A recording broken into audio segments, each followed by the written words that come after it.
Assalamualaikum warahmatullahi wabarakatuh. Selamat datang di channel Media Pintar. Kali ini kita akan membahas materi SKB pertanian, khususnya penyuluh pertanian ya teman-teman, part 11. Bagi teman-teman yang belum menonton part-part sebelumnya, silahkan ditonton ya. Oke, langsung saja kita ke contoh soal nomor 31. Seluruh kegiatan ekonomi untuk memproduksi dan mendistribusikan sarana produksi yang dibutuhkan merupakan subsistem A. Off-farm hulu, B. On-farm, C. Off-farm hilir, atau D. Jasa penunjang. Baiklah, kita bahas satu-satu ya teman-teman. Bagi yang dulunya kuliah agribisnis mungkin paham ini. Oke, kita bahas aja. Untuk on-farm, itu adalah kegiatan produksi yang menggunakan sarana produksi yang disediakan subsektor agribisnis hulu dan teknologi spesifik lokalita. Jadi bukannya teman-teman. Untuk C. Off-farm hilir, itu adalah kegiatan ekonomi yang menyeluruh dan pemasaran hasil komoditas primer yang dihasilkan oleh kegiatan on-farm. Jadi bukan. Untuk yang D, jasa penunjang, itu adalah lembaga yang menunjang kegiatan pertanian, misal kebijakan pemerintah, sumber keuangan, dan lain-lain. Jadi jelas bukan ya teman-teman. Nah, untuk A, off-farm hulu, ini adalah seluruh kegiatan ekonomi untuk memproduksi dan mendistribusikan sarana produksi yang dibutuhkan. Jadi untuk nomor 31 jawaban yang tepat yang A, off-farm hulu. Oke, sudah paham ya teman-teman? Lanjut soal nomor 32. Administrasi penyuluhan dipandang sebagai kegiatan pemberdayaan sumber daya manusia, khususnya pada sasaran berikut, kecuali A. Petani, B. Penyuluh, C. Kontak tani, atau D. Sejawat. Baiklah, kita bahas ya teman-teman. Untuk A. Petani, itu merupakan sasaran pemberdaya, jadi termasuk. Untuk B. Penyuluh, itu juga merupakan pelaku agribisnis yang menjadi sasaran pemberdaya, jadi termasuk. Untuk C. Kontak tani, itu adalah pelaku agribisnis yang menjadi sasaran pemberdaya, jadi termasuk. Nah, untuk yang D. Sejawat, itu bukan pelaku agribisnis yang menjadi sasaran pemberdaya. Jadi untuk nomor 32 jawabannya tepat adalah yang D. Sejawat. Kecuali ya teman-teman, ingat-ingat. Oke, lanjut soal nomor 33. Administrasi penyuluhan sebagai total sistem harus dapat bergerak menuju sasaran dan tujuan yang mempunyai kesatuan. A. Hamparan, B. Kelompok, C. Pola pikir, atau D. Domisili. Oke, kita bahas ya teman-teman. Untuk A. Hamparan, itu jelas bukan, karena hamparan itu kan lahan atau garapan petani. Untuk B. Kelompok, juga bukan. D. Domisili, juga bukan. Jadi jawaban yang tepat adalah yang C. Pola pikir. Oke, lanjut soal nomor 34. Upaya yang berkaitan dengan administrasi personalia adalah A. Perbaikan sarana yang dibutuhkan penyuluh, diantaranya mobilitas yang tinggi, sumber daya material, perumahan. B. Penyediaan dana yang mencukupi untuk kelancaran tugas penyuluhan. C. Adanya sistem pelaporan dan evaluasi yang baik. Atau D. Setiap staf penyuluh harus diberi kesempatan untuk berpartisipasi dalam proses pengambilan keputusan. Baiklah, kita bahas ya teman-teman. Untuk A. Perbaikan sarana yang dibutuhkan penyuluh, diantaranya mobilitas yang tinggi, sumber daya material, perumahan, itu termasuk upaya kemudahan bagi penyuluh. Jadi bukannya teman-teman. Untuk B. Penyediaan dana yang mencukupi untuk kelancaran tugas penyuluh, itu termasuk dalam upaya pengelolaan keuangan, jadi bukan. Untuk yang C. Adanya sistem pelaporan dan evaluasi yang baik, itu juga bukan termasuk upaya administrasi personalia penyuluhan pertanian. Nah, untuk yang D, setiap staf penyuluh harus diberi kesempatan untuk berpartisipasi dalam proses pengambilan keputusan. Itu merupakan salah satu upaya administrasi personalia penyuluhan pertanian. Jadi nomor 34 jawaban yang tepat adalah yang D.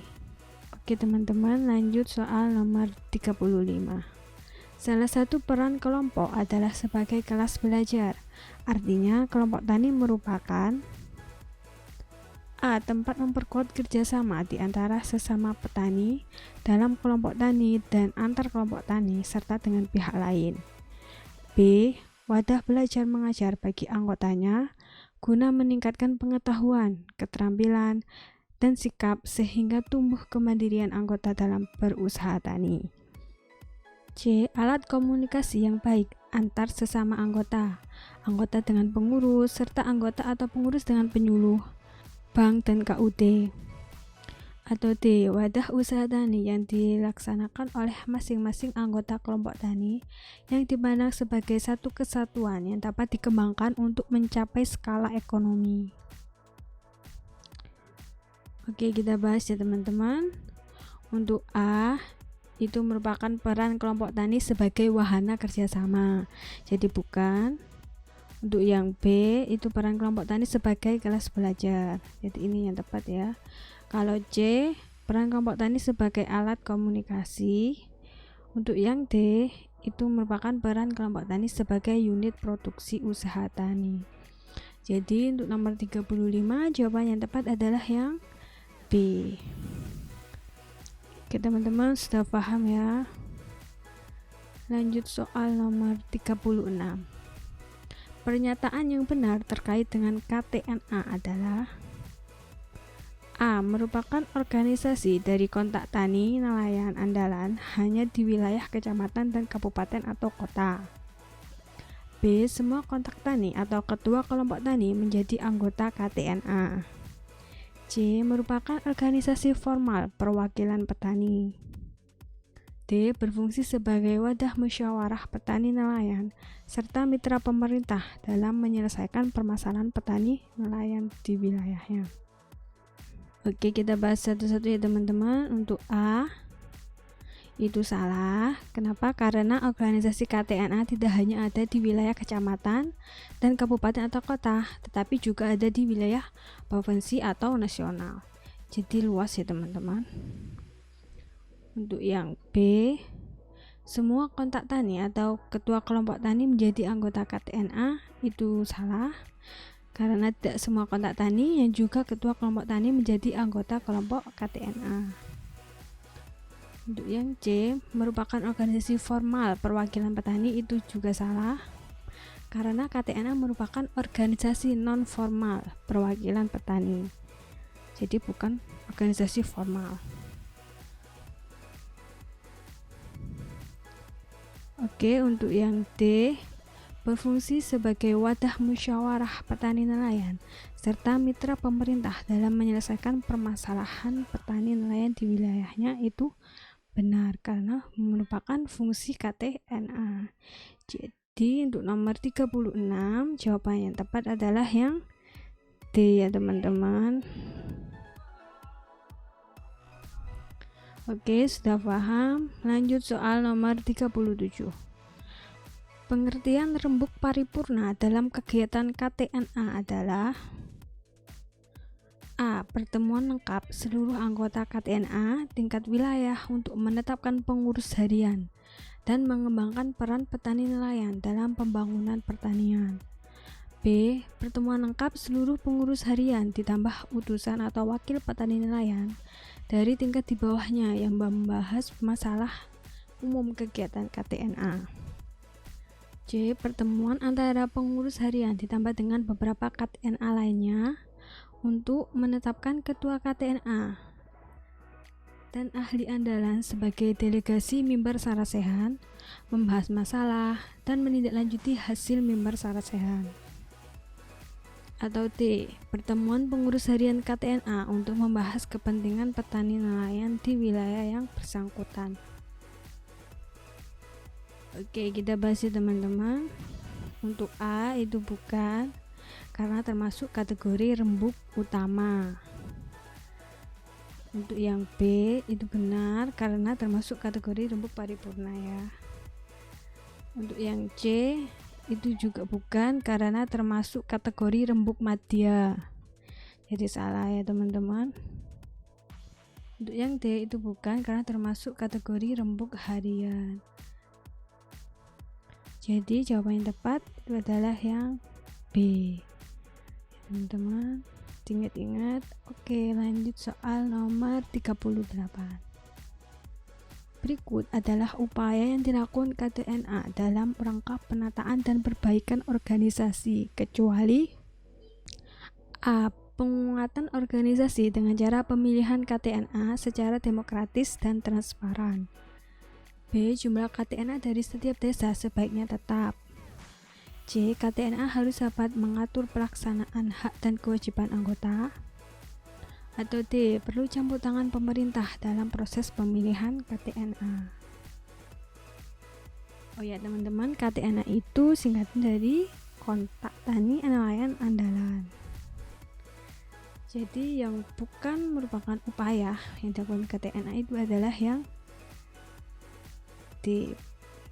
Perlu campur tangan pemerintah dalam proses pemilihan KTNA. Karena proses pemilihan KTNA dilakukan oleh para KTNA secara berjenjang dan tidak perlu adanya penyuluhan dari pemerintah. Oke, sudah paham ya teman-teman? Lanjut soal nomor 39. Berikut merupakan teknis administrasi tentang BPP atau Balai Penyuluh Pertanian, kecuali A. Wilayah kerjanya mencakup 1-2 wilayah kecamatan. B. Terdiri dari beberapa wilayah binaan. C. Wilayah binaan dikenal dengan wilayah kerja penyuluhan pertanian atau WKPP. Atau D. Tiap WKPP dilayani oleh 2 orang petugas penyuluh lapangan atau PPL yang mencakup 1 atau beberapa desa.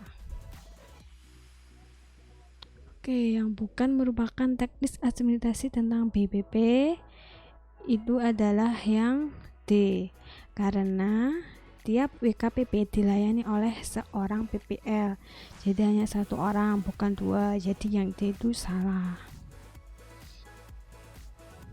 Oke, sudah paham ya teman-teman? Lanjut soal nomor 40. Penyuluh dapat memilih alternatif perubahan yang paling tepat dilihat dari kelayakan teknis, ekonomi, dan sosial. Pernyataan tersebut merupakan peran penyuluh sebagai A. Guru, B. Penasehat, C. Penganalisis, atau D. Organisator. Oke, kita bahas satu-satu ya teman-teman. Untuk A. Guru, itu penyuluh berperan untuk mengubah pengetahuan, keterampilan, dan sikap masyarakat sasaran. Untuk yang B, penasehat, ini benar karena penyuluh dapat memilih alternatif perubahan yang paling tepat dilihat dari kelayakan teknis, ekonomi, dan sosial. Untuk yang C, penganalisis, itu penyuluh selalu melakukan pengamatan terhadap keadaan atau STA, STM, perilaku masyarakat, kebutuhan masyarakat, dan melakukan alternatif pemecahan masalah. Untuk yang D, organisator, itu artinya penyuluh mampu menjalin hubungan yang baik dengan semua lapisan masyarakat, tokoh masyarakat, ketua kelompok tani, serta memobilisasi sumber daya yang tersedia untuk melaksanakan perubahan. Jadi jawaban yang tepat untuk nomor 40 adalah yang B, penasehat. Oke, sudah paham ya teman-teman? Sekian video dari saya, terima kasih, semoga bermanfaat. Jangan lupa subscribe channel Media Pintar. Semoga teman-teman bisa mendapatkan nilai yang terbaik pada saat tes nanti. Oke, sampai jumpa, bye-bye. Wassalamualaikum warahmatullahi wabarakatuh.